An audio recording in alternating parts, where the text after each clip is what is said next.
Welcome to exam विवेचना। तो दोस्तों, जैसा कि आप लोगों को पता है, हम अपने चैनल पर डिस्कस कर रहे हैं नेट और एपी के लिए पी बाई क्यू सीरीज़। तो जैसे पहले भी मैंने आपको अवगत करवाया है कि जो ये पी बाई क्यू सीरीज़ है, ये किसी एक परीक्षा तक सीमित नहीं है। जैसे नेट हो गया, सेट हो गया और एपी हो गया, साथ में पीजीटी जैसी परीक्षाएं होगी, वहाँ पर काफ़ी महत्वपूर्ण होंगे ये सारे के सारे प्रश्न आपके लिए। तो ध्यानपूर्वक आप सारे वीडियोज़ को देखिएगा। जो प्रश्न नहीं आते हैं तो उन्हें अपनी कॉपी पे आपने अवश्य नोट करना है। आगामी परीक्षा हेतु काफ़ी महत्वपूर्ण होंगे ये सारे प्रश्न, ठीक है। तो अगर अभी तक आप हमारे व्हाट्सएप ग्रुप के साथ नहीं जुड़े हैं तो उसके साथ जुड़िएगा। पीडीएफ इत्यादि आपको सेंड करता हूँ रोज़ वहाँ पर। नेट से संबंधित जो भी तैयारी कर रहे हैं सारा सिलेबस वहाँ पर आपको मिल जाएगा। लिंक आपको जुड़ने के लिए डिस्क्रिप्शन बॉक्स में दे दिया गया है। टेलीग्राम का भी है, व्हाट्सएप ग्रुप का भी है और अन्य जो भी हमारे माध्यम हैं उनसे जुड़ने के लिए आप डिस्क्रिप्शन बॉक्स चेक कर सकते हो, ठीक है। अगर नेट के लिए आपको पी बाई क्यू वाले नोट चाहिए तो आप उन्हें परचेज़ कर सकते हो। उसके लिए भी आपको व्हाट्सएप में मैसेज करना है, ठीक है। तो ये हमारा व्हाट्सएप नंबर दिया गया है यहाँ पर, इस पर आप क्वेरी कर सकते हो कोई भी अगर आपकी क्वेरी रहती है तो चलिए, ज़्यादा समय नहीं लेंगे आज क्योंकि लेट हो गई है आज वीडियो बनाने में। चलिए देखिएगा, पहला प्रश्न क्या पूछा गया है यहाँ पर। ये तो हमने कर लिया है पहला प्रश्न।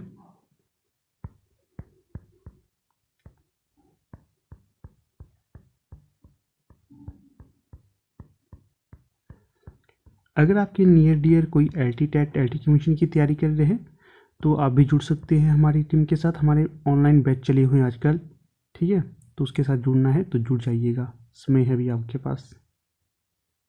ये प्रश्न हमने पीछे किया था या नहीं, मुझे थोड़ा सा संशय हो रहा है इस पर।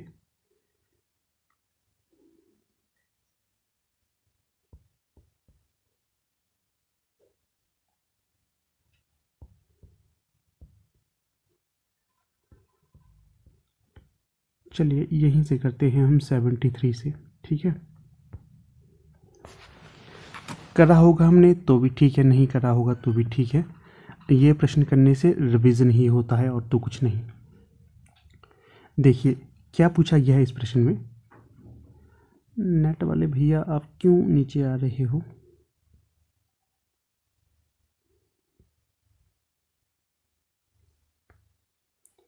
ये नीचे आएगा ही आएगा, तो हम भी हार नहीं मानने वाले हैं। सूची ए को सूची 2 के साथ सम्मिलित करना है, ठीक है। यहाँ पर सूची ए दी गई है और यहाँ पर सूची बी। क्या है इसमें? इसमें यह है जैसे सूची 1 में रचनाएं दी गई हैं, सूची बी में रचनाकार का नाम। तो हम इन्हें यहाँ पर सम्मिलित कर लेते हैं। जैसे देखिए पूछा गया है कुछ पत्ते कुछ चिट्ठियाँ किसकी रचना है। तो जो कुछ पत्ते कुछ चिट्ठियाँ रचना हो जाएगी रघुवीर सहाय की, ये मिला लेते हैं। आत्मा की आंखें, ये किसकी रचना है? आत्मा की आंखें होगी रामधारी सिंह दिनकर की रचना, इसे यहाँ पर मिला लेते हैं। चूका भी नहीं मैं, ये किसकी रचना हो जाएगी? तो चूका भी नहीं मैं, ये रचना हो जाएगी आपकी शमशेर बहादुर सिंह की। कुकुरमुत्ता, ये किसकी रचना है? ये है सूर्यकांत त्रिपाठी निराला की, ठीक है। इस प्रकार से सुमेलित रूप आपके समक्ष प्रस्तुत हो जाता है। तो जो सही होगा, ए का 4 कहाँ है? विकल्प ए में ही ए का 4 है। बी का 2, बी का 1 ये भी यहीं पर है। सी का 3 ये यहीं है। डी का 2 ये भी यहीं पर है। फिर से देखिए, एक बार रिपीट करता हूँ। कुछ पत्ते कुछ चिट्ठियाँ रघुवीर सहाय, आत्मा की आंखें रामधारी सिंह दिनकर, चुका भी हूँ नहीं मैं शमशेर बहादुर सिंह, कुकुरमुत्ता सूर्यकांत त्रिपाठी निराला, ये इनकी रचना हो जाएगी इस प्रकार से। अगला जो प्रश्न है यहाँ पर क्या पूछा गया है, ये भी सूची 1 को सूची 2 के साथ सम्मिलित करने वाला है। तो चलिए इसे हम कर लेते हैं सम्मिलित। तो यहाँ पर पंक्तियाँ दी गई हैं सूची ए में, तो यहाँ पर सूची 2 में पंक्तिकार नहीं, क्या विषय मतलब क्या है, इन पंक्तियों के माध्यम से क्या भी बताया गया है, ये पूछा गया है। सूची ए में पंक्ति दी गई है और सूची बी में इसका विषय। जैसे पंक्ति ए है, करी का प्रिय आज पिंजर खोल दे। कीर का क्या है? कीर का प्रिय आज पिंजर खोल दे। इससे क्या भाव निकल रहा है? कीर का पिंजर, कीर का प्रिय आज पिंजर खोल दो, तो इससे ये भाव निकल रहा है स्त्री जागृति का। क्या? स्त्री जागृति का। क्या कह रहा है? कीर का प्रिय आज पिंजर खोल दो, अर्थात जो बेड़ियां हैं, जो एक तरह से इनके अंदर घबराहट है स्त्री के अंदर, वो खोल दो और अपनी जो नई जिंदगी है वो जीना शुरू करिए। तो कीर का प्रिय आज पिंजर खोल दो, ये स्त्री जागृति से संबंधित होगा। फिर है बीती विभावरी जागरी, ये पंक्ति का क्या विषय रहेगा? जागरण गीत है ये। और ये जो जमुना के से कछार पंद फटे बिबाई के उधार, ये पंक्ति किस हेतु कही गई है? तो इसका ये है सामाजिक विसंगति। ये जो जमुना के से कछार पंद फटे बिबाई के उधार, ठीक है। फिर है अगला, इस धारा साही जग का क्रम, शाश्वत इस जीवन का संगम, ये पंक्ति किस हेतु कही गई? क्या विषय है इसका? दार्शनिकता है इसके अंदर लक्षित हो रही, ठीक है। तो कीर का प्रिय आज पिंजर खोल दो, एक का दो, एक का दो कहाँ है? विकल्प 4 में है एक का दो। और बी का 1 ये भी यहीं पर है, सी का 4 ये भी विकल्प 4 में ही है, और डी का 3 ये भी यहीं पर है। इस कारण विकल्प 4 जो है ये सही हो जाएगा यहाँ पर। अगला प्रश्न देख लेते हैं इसके पश्चात 74। इसमें क्या पूछा गया है 74 में? तो 74 में आपसे पूछा गया है सूची ए जो उच्चारण स्थल है और सूची 2 है जो ये वर्ण है, तो इन दोनों का मिलान हमने यहाँ पर करना है। तो चलिए कर लेते हैं। जैसे ओष्ठ, इसका उच्चारण स्थान क्या होगा ये यहाँ पर बतलाना है। ओष्ठ का आप सभी वाकिफ होंगे। तो ओष्ठ से जो चीज़ें निकलती हैं तो वो होगी प फ व भ, ठीक है। ओष्ठ से ये निकलता है। दंत्य से क्या निकलता है? दंत्य से दांत जिसे कहते हैं, त थ द ध न, ये है दंत्य। कंठ से क्या निकलता है? कंठ से, तो कंठ का जब भी हम उच्चारण कर, कंठ से जो भी हम उच्चारित करते हैं तो यहाँ से निकलता है क ख ग घ। तालव्य से, तालव्य से जो निकलेगा तो क्या निकलेगा? च छ ज झ, ये होगा। ये आपको पूछा जाता है, मोस्ट इंपॉर्टेंट प्रश्न है ये, ठीक है, हर एक परीक्षा में पूछा जाएगा। ओष्ठ से प वर्ग निकलता है, दंत्य से त वर्ग निकलता है, कंठ से क वर्ग निकलता है, तालव्य से च वर्ग निकलता है। तो ए का 2 कहाँ पर है? विकल्प 2 में दिया गया है ए का 2। बी का 3 ये भी यहीं पर है। सी का 4 ये भी यहीं पर होगा, सी का 4। डी का 1 ये भी यहीं पर है। इस प्रकार से जो विकल्प 2 है ये यहाँ पर सही हो जाएगा। अगला प्रश्न है 76। इसमें क्या पूछा गया है 76 में? तो यहाँ पर पूछा गया है प्रकाशन वर्ष के अनुसार निम्नलिखित नाटकों का सही अनुक्रम बताना है। प्रकाशन वर्ष के अनुसार, तो ध्यान से यहाँ पर देखिएगा, सारे प्रश्न आपके लिए इम्पोर्टेंट होंगे। यहाँ पर आपको ये भी बताऊंगा कि किस रचना का प्रकाशन वर्ष कब का है और इसके रचनाकार क्या हैं। पहला देखिए यहाँ पर हानूश। हानूश किसकी रचना होगी? पहले तो ये होगा भीष्म साहनी की है हानूश। कब लिखा, कब प्रकाशित हुआ था ये? 1977 में ये हुआ था। लहरों के राजहंस किसकी रचना है? मोहन राकेश की नाटक है ये। कब का है ये? प्रकाशित हुआ 1963 में। आषाढ़ का एक दिन मोहन राकेश का नाटक है। कब प्रकाशित हुआ था? 1958 में। आधे अधूरे किसका नाटक है? मोहन राकेश का। कब प्रकाशित हुआ था? 1969 में, ठीक है। ये इसका प्रकाशन वर्ष होगा सभी का। और ये भी बता देता हूँ, जितने भी प्रश्नों का आपके साथ उत्तर बता रहा हूँ ये ऑफिशियल आंसर की पर आधारित है, मेरे कोई अपने उत्तर नहीं है ये, ठीक है ना। तो इस आधार पे देखिए सबसे पहले कौन सा आएगा? पहले नंबर पे आएगा आषाढ़ का एक दिन। दूसरे नंबर पे कौन आएगा? लहरों के राजहंस। तीसरे नंबर पे कौन सा आएगा? आधे अधूरे। और चौथे नंबर पे कौन सा आएगा? हानूश। ये होगा इसका क्रम। लगा लेते हैं क्रम में। सी सबसे पहले आएगा। सी कहाँ पर है? विकल्प 3 में ही सी है, ठीक है। तो ये होगा इसका सही विकल्प। नोट करिएगा इनको आप, क्योंकि पूछे जाएंगे आपको परीक्षा में। अगला जो प्रश्न है ये भी प्रकाशन वर्ष के अनुसार सुमेलित करने वाला है। तो देखिएगा, जयशंकर प्रसाद की कहानियों का सही अनुक्रम बताना है। किसकी कहानियाँ ये सारी? जयशंकर प्रसाद की कहानियाँ हैं ये। तो इन्हें हम कर लेते हैं सुमिलित। एक मिनट, थोड़ा सा बड़ा कर लेते हैं। ओके, हाँ ये ठीक है। तो जो जयशंकर प्रसाद की कहानियों का सही क्रम क्या होगा? और थोड़ा सा बड़ा करते हैं। हाँ जी, अब ठीक है।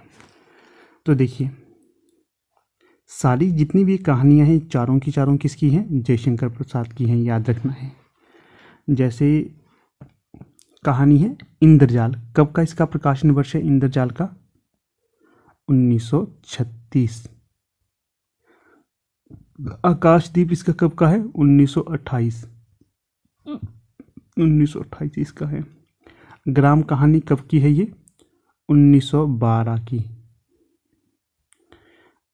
गुदड़ साई, इसका प्रकाशन वर्ष मुझे नहीं मिला है तो इसे हम छोड़ देंगे। बाकी ये इंद्रजाल, आकाशदीप, ग्राम और गुदड़ साई, ये चारों की चारों कहानियाँ जयशंकर प्रसाद की होंगी। तो अगर हम इस हिसाब से भी इन्हें सुमेलित करते हैं तो पहले नंबर पे कौन सी कहानी आएगी? ग्राम। सी कहाँ पर है? तो सी अगर जो है ये विकल्प ए में ही है, पहले आएगा ग्राम। 1912 है ग्राम का। फिर गुदड़ साई का नहीं पता चला है। और फिर दूसरे नंबर पे आएगी आपकी आकाशदीप, इसका है 1928। और इंद्रजाल ये चौथे नंबर पे आएगी 1936। ठीक है, तो इस प्रकार से ये सुमेलित रूप है यहाँ। अगला प्रश्न देखिए 76। यहाँ पर क्या पूछा गया है? निम्नलिखित ग्रंथों का सही अनुक्रम है, तो बताइएगा दिए गए विकल्पों में से सही अनुक्रम कौन सा होगा। यहाँ पर आपको ये भी बताऊंगा कि किसकी कौन सी कृति है। पाश्चात्य काव्य शास्त्रियों की रचना हो जाएगी। जो रिपब्लिक है ये लिखी गई थी 380 के आसपास, 380 ईस्वी के आसपास। और किसकी रचना हो जाएगी? ये प्लेटो की।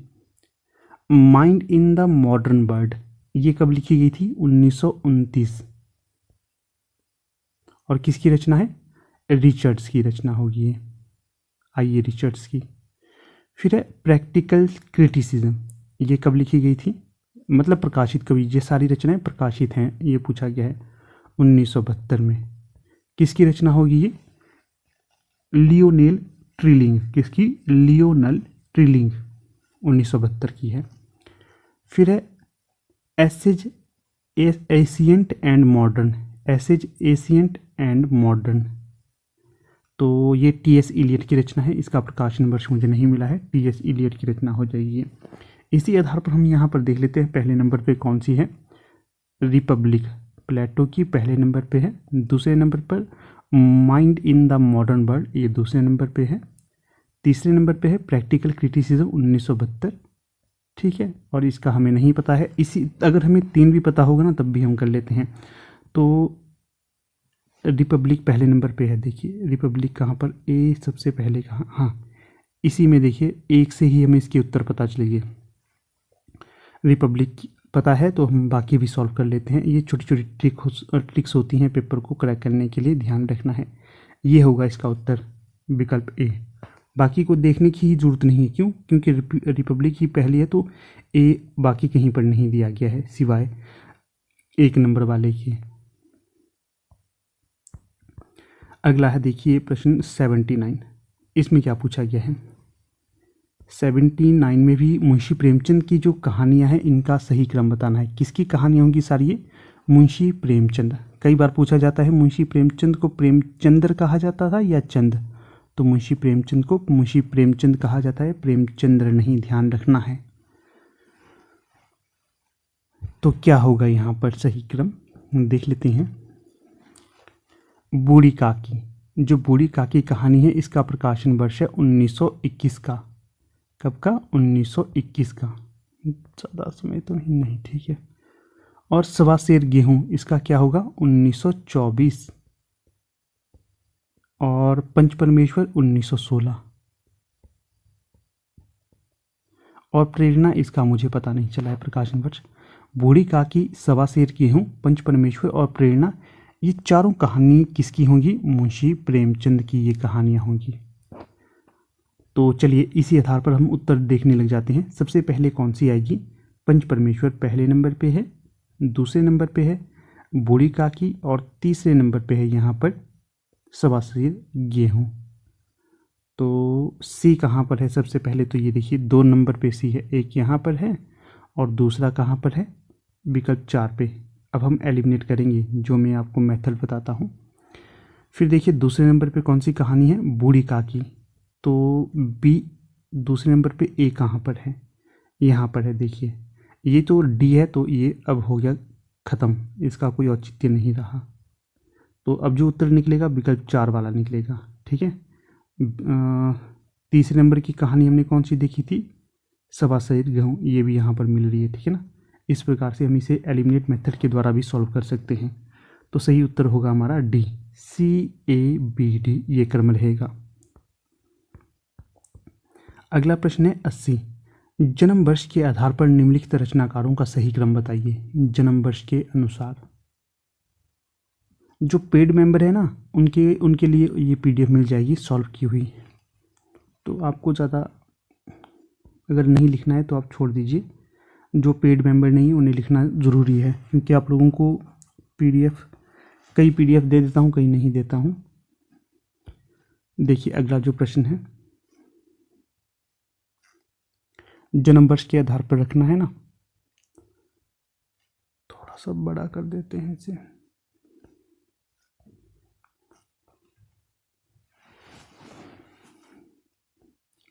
सबसे पहले आएंगे रामदर्श मिश्र।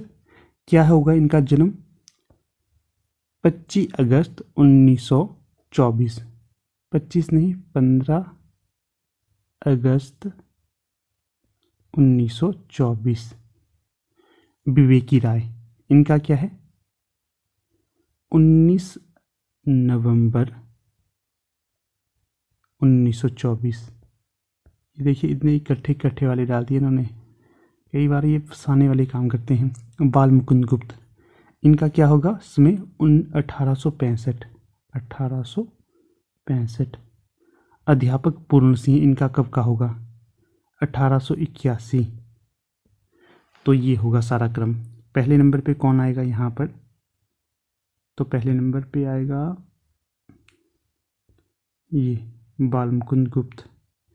तो सबसे पहले सी कहाँ पर दिया गया है ये ढूंढेंगे हम। सी दिया गया है विकल्प 2 में, तो सही उत्तर यही होगा। ज़्यादा इधर उधर नहीं माथापच्ची करेंगे, सीधे इसका उत्तर चयन कर लेंगे हम। बाल मुकुंद गुप्त 1865, फिर अध्यापक पूर्ण सिंह 1882, और फिर आपका रामदर्श मिश्र 1924, 15 अगस्त 1924, और विवेकी राय 19 नवंबर 1924। ये क्रम रहेगा यहाँ पर बिल्कुल सही। ठीक है, तो इसका ध्यान रखना आपने। अगला प्रश्न है, प्रकाशन वर्ष के अनुसार श्री लाल शुक्ल के उपन्यासों का सही क्रम बताइए। पहले तो ये ध्यान रखना आपने कि ये सारे के सारे किसके उपन्यास होंगे? श्री लाल शुक्ल जी के ये उपन्यास होंगे। काफ़ी बार पूछा जाता है इनको परीक्षा में। तो प्रकाशन वर्ष के अनुसार हम यहाँ पर इन्हें लगा लेते हैं। देखिएगा 81, विश्रामपुर का संत, ये इसका प्रकाशन वर्ष क्या होगा? विश्रामपुर का संत 1998 होगा इसका प्रकाशन वर्ष। मकान 1976। फिर है सोनी घाटी का सूरज 1957, और पहला पड़ाव 1987। तो ये रहेगा सारा इसका क्रम। ठीक है। विश्राम पहले नंबर पे कौन सा आएगा? ये यहाँ पर सोनी घाटी का सूरज पहले नंबर पे आएगा, यहीं पर कर लेते हैं हम। ये देखिए कहाँ पर है, सी सबसे पहले देखना है हमने। तो जो विकल्प 3 वाला है ये यहाँ पर सही होगा। ठीक है, सोनी घाटी का सूरज पहले नंबर पे है, फिर होगा आपका मकान 1976, फिर है पहला पड़ाव 1987, और अंत में है विश्रामपुर का संत 1998। ये क्रम यहाँ पर सही हो जाएगा। फिर अगला प्रश्न देखिए 82,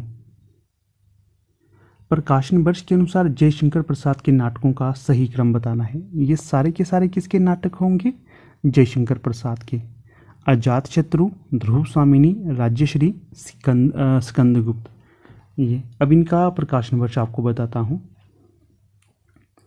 अजातशत्रु इसका क्या प्रकाशन वर्ष है? 1922। ध्रुव स्वामिनी क्या है इसका प्रकाशन वर्ष? 1933। राज्यश्री इसका क्या है? 1915।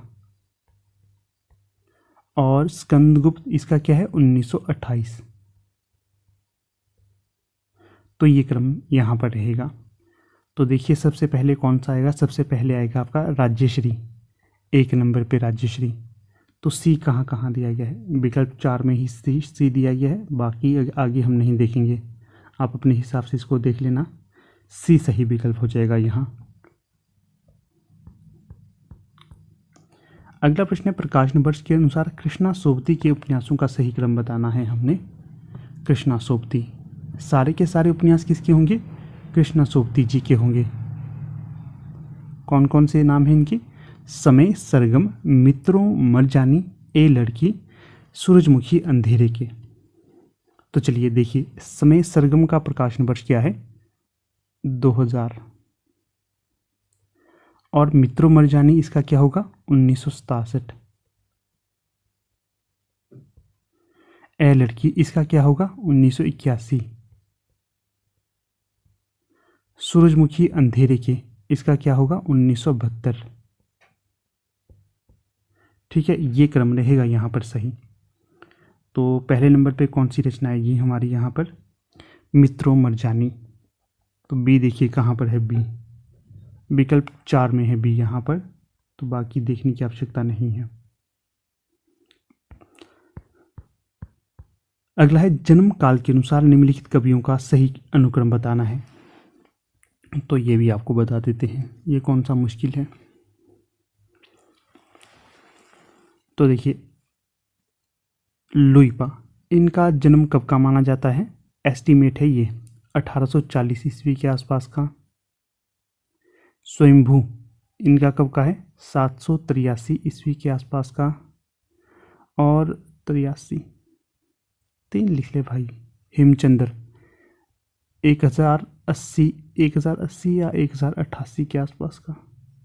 पुष्पदंत 1972 के आसपास का। 1972 नहीं, क्या बोल रहा हूँ मैं यार, 972। ठीक है, इस हिसाब से हम देखते सबसे पहले कौन सा आएगा बंदा? स्वयंभू आएंगे सबसे पहले।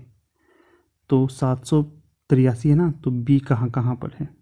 एक ही जगह पर बी है, तो ये होगा हमारा उत्तर। अगला है, निम्नलिखित काव्य ग्रंथों का सही अनुक्रम बताना है। तो देखिएगा, सबसे पहले जो नाम आता है उदिता का, उदिता काव्य संग्रह है, काव्य ग्रंथ। कब का इसका प्रकाशन वर्ष है? 1980 का। किसकी रचना है? शमशेर बहादुर सिंह की। शमशेर बहादुर अपने आप लिख लेना आगे। चांद का मुंह टेढ़ा किसकी रचना होगी? मुक्तिबोध की, 1964 की होगी ये। फिर चिंता किसकी रचना है? अज्ञे की। कब की है? 1942। काव्य संग्रह है। संसद से सड़क तक किसका काव्य संग्रह होगा? धूमिल का, सुदामा पांडे धूमिल, 1972 का होगा ये रहेगा यहाँ पर सारा क्रम। ठीक है, इसी हिसाब से आप इसका मिलान कर सकते हैं।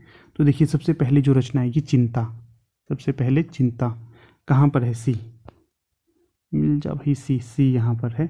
बाकी भी यहाँ पर सुमेलित कर लीजिएगा आप, ये होगा सही विकल्प। ध्यान से पढ़िएगा, एक ही प्रश्न से आपके 4 प्रश्न निर्मित होते हैं यहाँ पर। जो नेट का लेवल इसलिए हाई है क्योंकि एक प्रश्न में 4 प्रश्न पूछता है ये। जिसको आते हैं तो ठीक होगा, नहीं आते हैं तो आप बैठिए ऐसे ही। इसलिए आपको अगर जो भी प्रिपरेशन कर रहा है तो तन मन धन से प्रिपरेशन कर लीजिएगा इसकी।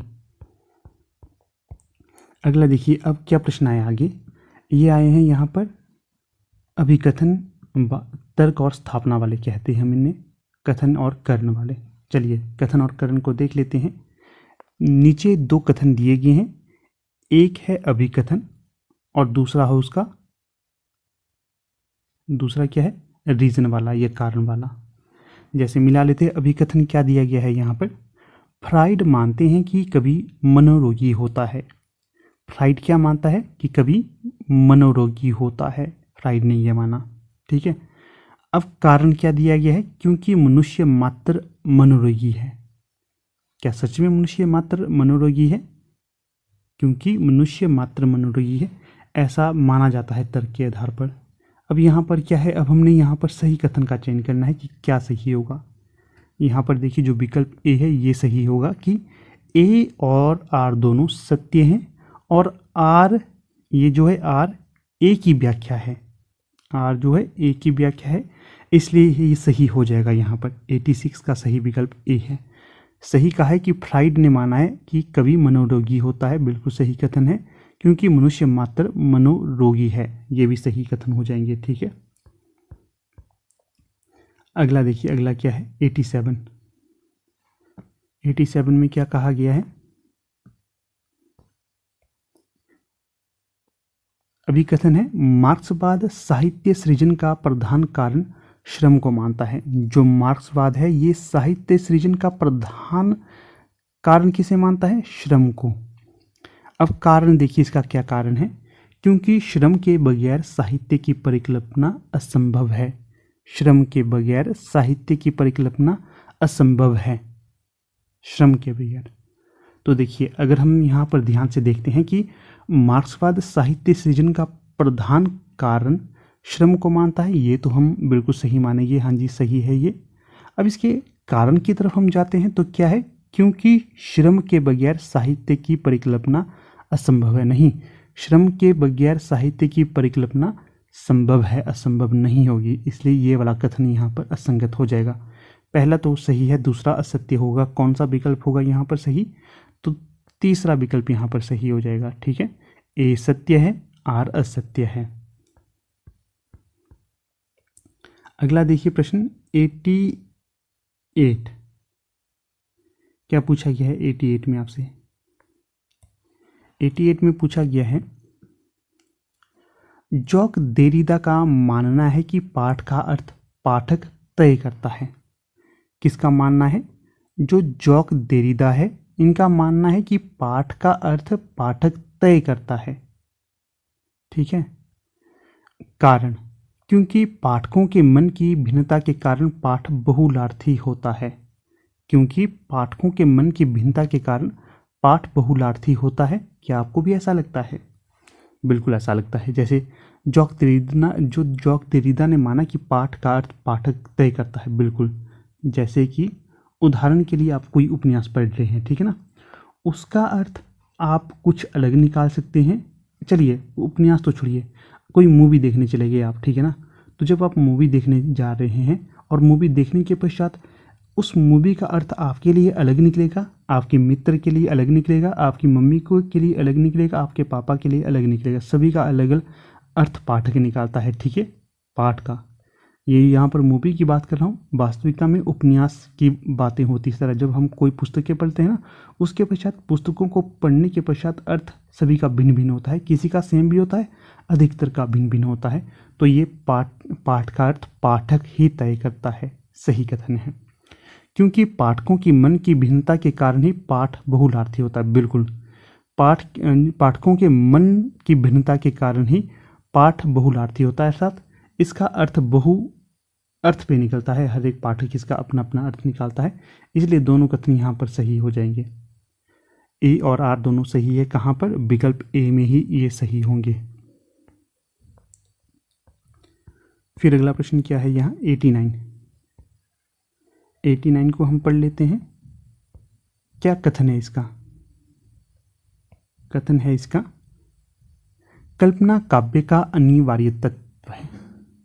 कल्पना काव्य का कैसा तत्व है? अनिवार्य तत्व है।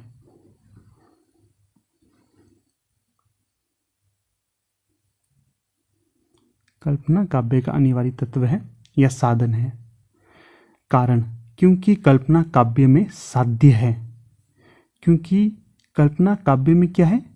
कल्पना काव्य में साध्य है, ऐसा कहा गया है। अब आप खुद सोचिए, क्या सोचिए? पहला जो कथन है कल्पना काव्य का अनिवार्य तत्व है, बिल्कुल है। ये आप मानते हैं कि नहीं? जब कोई कवि कल्पना करता है तभी जाके तो वो लिखता है। बिना कल्पना करने से कोई लिख सकता है? आपको लगता है? नहीं, बिल्कुल पॉसिबल नहीं। कल्पना होगी तभी आगे कुछ कार्य होता है। ये तो हमने मान लिया सही।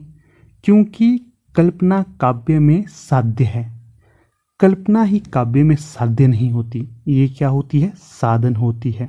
क्योंकि ऊपर कहा गया ना कल्पना काव्य का साधन है, तो ये होगा आपका साधन, साध्य नहीं होगी। ठीक है, इसलिए ये तो यहाँ पर असंगत कथन होने वाला है। ए होगा सही और आर होगा असत्य। तो कहाँ पर है ए और आर सही? हाँ, विकल्प 3 में यहाँ पर सही हो जाएगा। ए सही है लेकिन आर सही नहीं है। ठीक है, तो उत्तर भी इसका हमारा सी ही सही होगा। सी मतलब 3।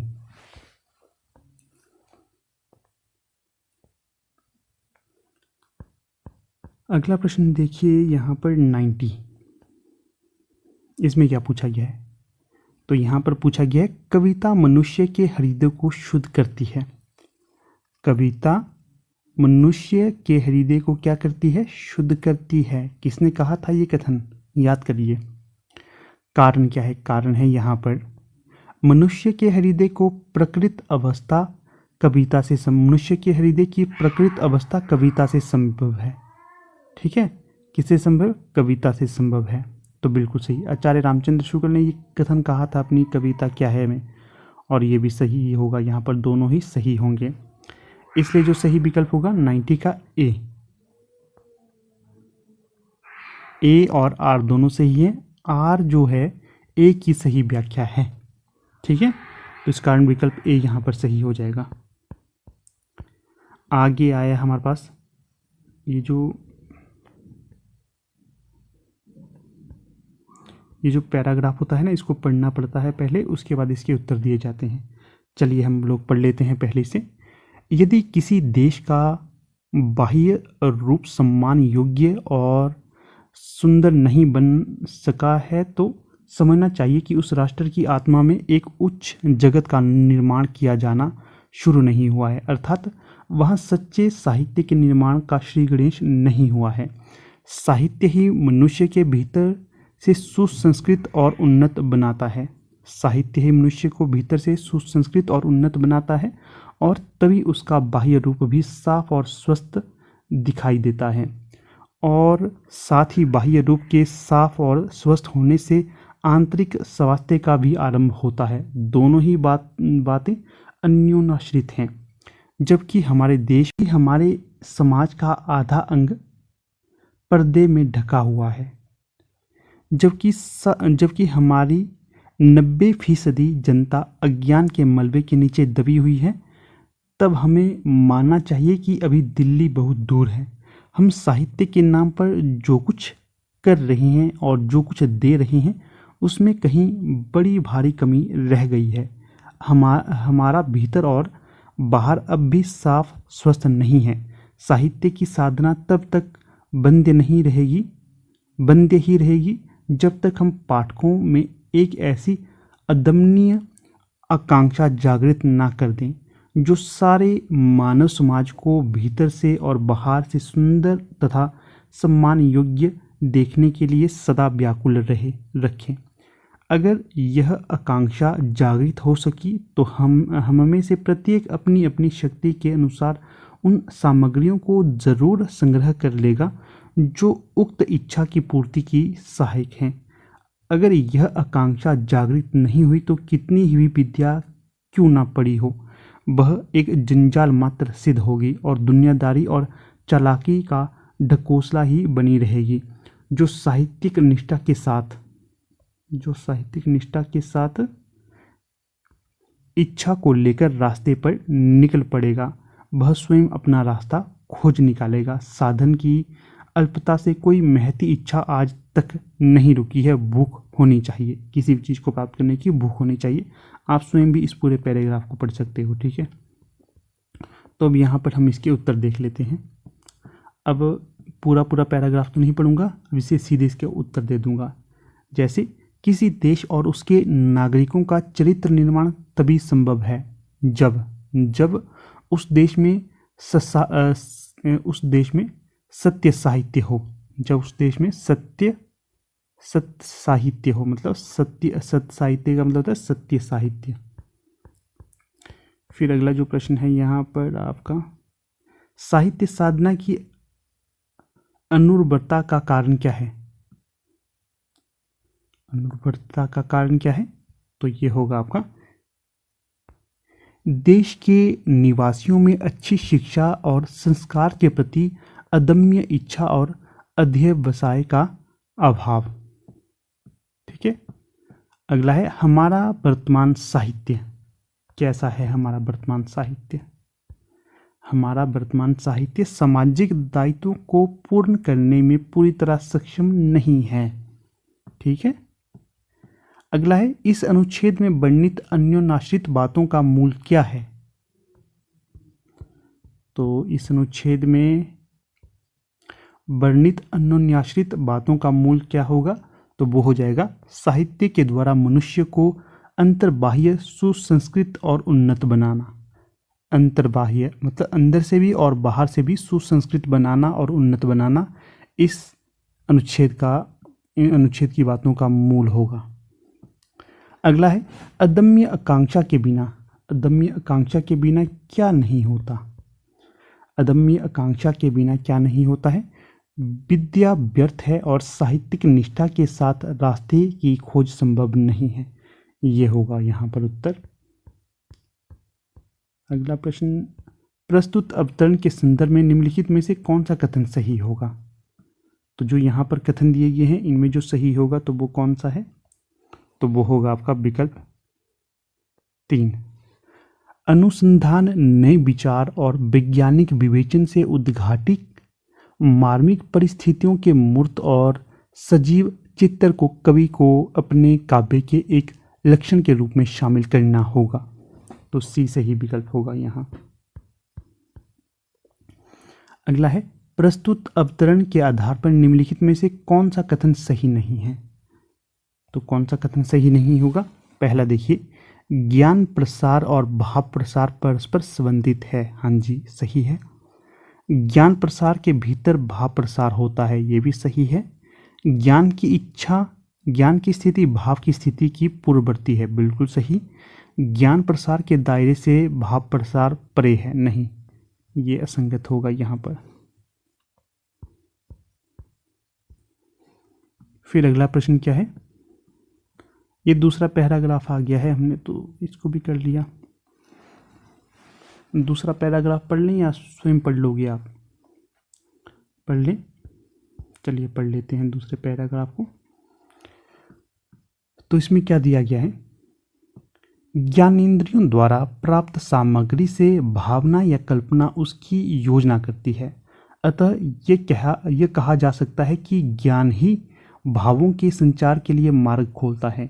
ज्ञान प्रसार के भीतर ही भाव प्रसार होता है। आरंभ में मनुष्य की चेतन सत्ता अधिकतर इंद्रिय ज्ञान की समष्टि के रूप में ही रही। फिर ज्यों ज्यों अंतःकरण का विकास होता गया, सभ्यता बढ़ती गई, त्यों त्यों मनुष्य का ज्ञान क्षेत्र बुद्धि व्यवसायत्मक या विचारात्मक होकर बहुत ही विस्तृत हो गया है। अतः उसके विस्तार के साथ हमें अपने हृदय का विस्तार भी बढ़ाना होगा।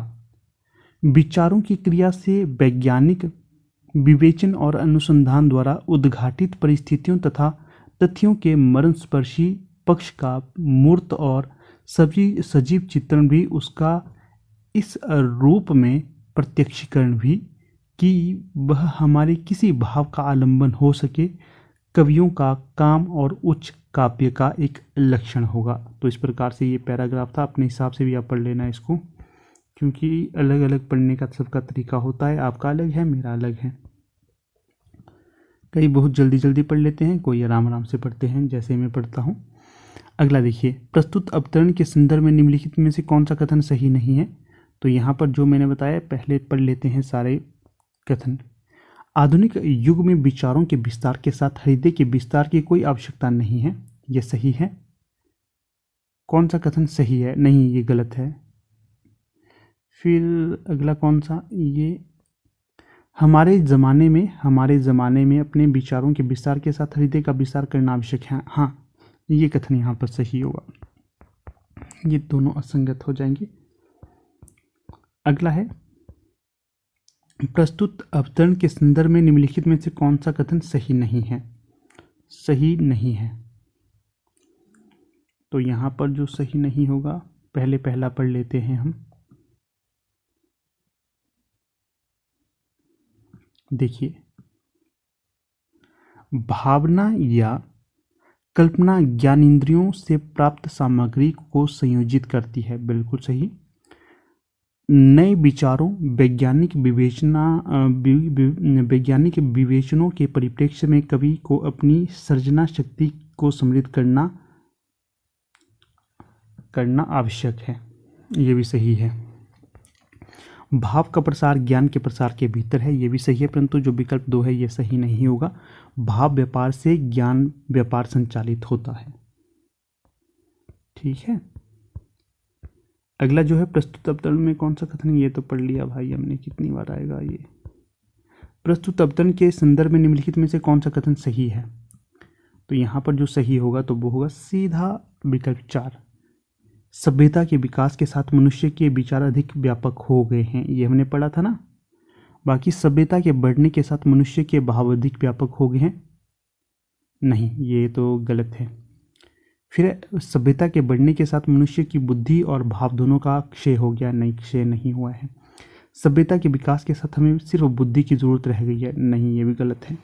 सिर्फ जो विकल्प 4 है यहाँ पर संगत हो जाएगा। ठीक है ना। तो कुछ इस प्रकार से देखिए, आज हमने इसका प्रश्न पत्र डिस्कस कर लिया है पूरा। मुझे पूर्ण आशा है कि ये प्रश्न पत्र आपके लिए काफ़ी मददगार साबित होगा, जैसे नेट जैसी परीक्षाओं के लिए, असिस्टेंट प्रोफेसर की परीक्षाओं के लिए, और साथ में सेट जैसी परीक्षाओं के लिए और पीजीटी जैसी परीक्षाओं के लिए। तो अगर आपको ये वीडियो अच्छा लगा हो तो अवश्य इसे लाइक, शेयर और चैनल को सब्सक्राइब करिएगा। और नोट्स किसी भी प्रकार के आपको चाहिए हो, जैसे आप लोग तैयारी कर रहे हैं एलटी ग्रेड मतलब एलटी टेट एलटी कमीशन की, तो आप नोट्स ले सकते हो। हार्ड कॉपी पे भी अवेलेबल है और सॉफ्ट कॉपी पे भी। और नेट की अगर आप तैयारी कर रहे हैं तो नेट की तैयारी के लिए हमारे पास सॉफ्ट कॉपी नोट्स अवेलेबल हैं, जिसमें आपको P/Q मिलेंगे। ठीक ना, जिसमें सेट के P/Q मिलेंगे और नेट के P/Q मिलेंगे। तो आप इन्हें भी परचेज कर सकते हो, आपकी तैयारी के लिए काफ़ी महत्वपूर्ण होंगे ये। ठीक है। तो फिलहाल अब यहाँ पर अपनी वीडियो का हम समापन कर लेते हैं। आप लोग वीडियो के अंत तक बने रहे, इसका बहुत बहुत धन्यवाद।